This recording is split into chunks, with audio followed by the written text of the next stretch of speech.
Hey guys, so a couple of days ago, well, I haven't put that video up yet. I was talking about having a sewing channel. And so I've learned a lot in my sewing class this whole semester, just to let you guys know. And I just thought that I would share some of that knowledge with you guys, but also this is just like for a keepsake for maybe my students when I start teaching family and consumer sciences. Sewing is a part of family and consumer sciences for those of you that don't really know that.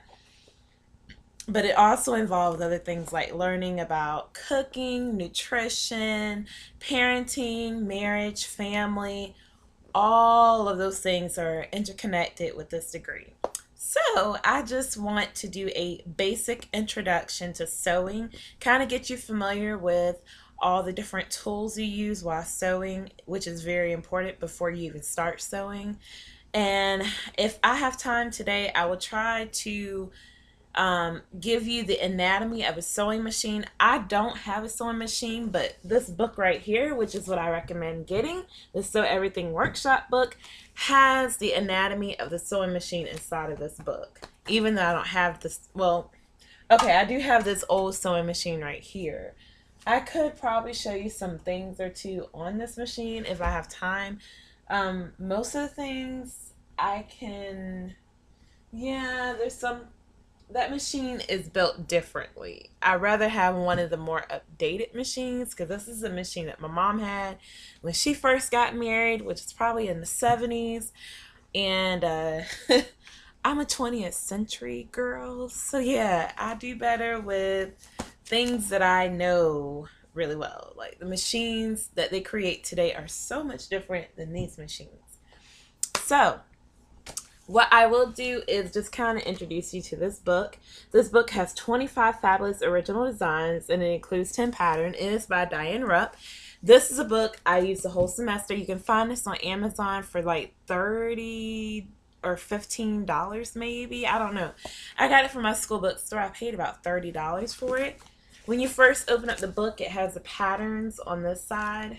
Okay, I think I had already introduced maybe one of the patterns that I bought recently from Walmart. Anyways, they look like this. They're like paper material. You open them up and you cut them out. And on the side, they list all the different things you can make from these patterns. Okay. Alright, so then I'm going to open the book up a little bit. This will be like a little short introduction, hopefully. There's many reasons why people choose to sew, in case you guys don't know. Some do it for the enjoyment, the relaxation. It helps them to de-stress. You can make what you want. You can alter and repair clothes yourself, because after learning how to sew, I mean, that's just kind of what you learn how to do. You can express yourself through sewing. It's some skill that you can have fun while sharing sewing with others, and then you can show others how you love to sew. All right, so the typical workspace for sewing is you need a lot of room.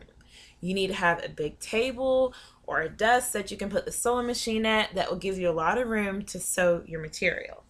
But before we can get into that, I do want to tell you what you need to have in your sewing kit. So this book here kind of tells you what you need to have for your sewing kit. I'm just going to let you guys look at it.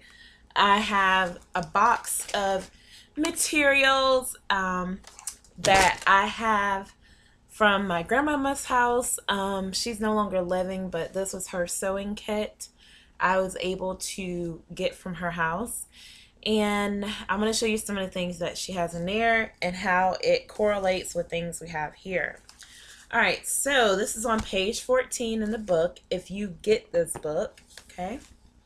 And basically, you're going to need Dressmaker Shears, which is, you know, so you can cut your fabric. Embroidery scissors is just for basically trimming off the threads, clipping corners, and doing other intricate work. Pinking shears, those are the eye-looking scissors that make zigzag cuts on material. It prevents fraying and it helps to finish up seams. You can use regular scissors too, guys. They have this down in the book. That's just for cutting paper. It's not really so much for cutting fabric, because regular scissors just doesn't cut it with cutting fabric. I've tried it before. It does not cut that good. It doesn't cut straight like I want it to when I use regular scissors with fabric. So I recommend using the fabric scissors. You'll do much better with that.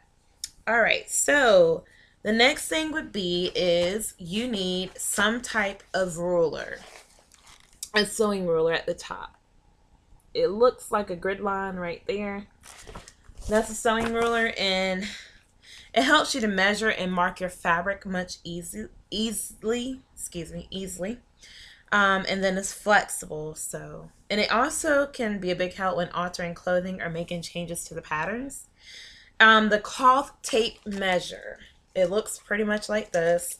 This is what you're going to use to measure yourself when you start making clothes for yourself. When you use the patterns and you cut out all that layouts or whatever else that you have to cut out, depending on what you are making, then you're definitely going to need this, okay? And it's really not that hard to measure yourself, okay? You have to know what measure or size you are, honestly, to be able to measure. And if you don't know your size, if you've gained weight, you can always do alterations on things that you make, but you have to learn how to do that, okay? That's why I'm doing these videos. All right, so the sewing gauge. The sewing gauge is very useful for marking hems, checking seam allowances, placing buttons, and lining up trims and more. And it looks like this. It has like a little slider thing. Oh, I'm covering it up. It has like a little, pointing to the wrong one. Here it is. It has like a little slider thing and measures on the side so that you know how to measure those hems and other things that you're using the seam gauge for. Tailors Chalk works the same way as the disappearing ink marker. It's just used for marking the fabric, and you use the marking pen and chalk for cutting out patterns. Whatever you want to cut out, that's what you use those two material things for. And then you have straight pens, which are the colorful looking pens on this pen cushion right here. And I actually do have a pen cushion. It's really small, but you know, it looks a little old. Well, maybe not. Well, I mean, my grandma used to use it. That's what I mean by old. Anyways, this comes in handy for when you need to stick pins somewhere while you're sewing. Like if you're at the machine and you're using the feed dog thing, the dog feed or feed dog. I don't know. It's maybe I'm getting the names mixed up, but it is called that. That's the little thing that feeds the material through the machine. When you're using that, you're not supposed to have pins in there, so you're moving pins out as you're feeding the material through the feed dog. So that's why you need this pin cushion. And so that's really what the pin cushion is made for. There's some other things you need that's on the other page, like some hand sewing needles, just the basics. And they have the different sizes up here, as you can see. Okay.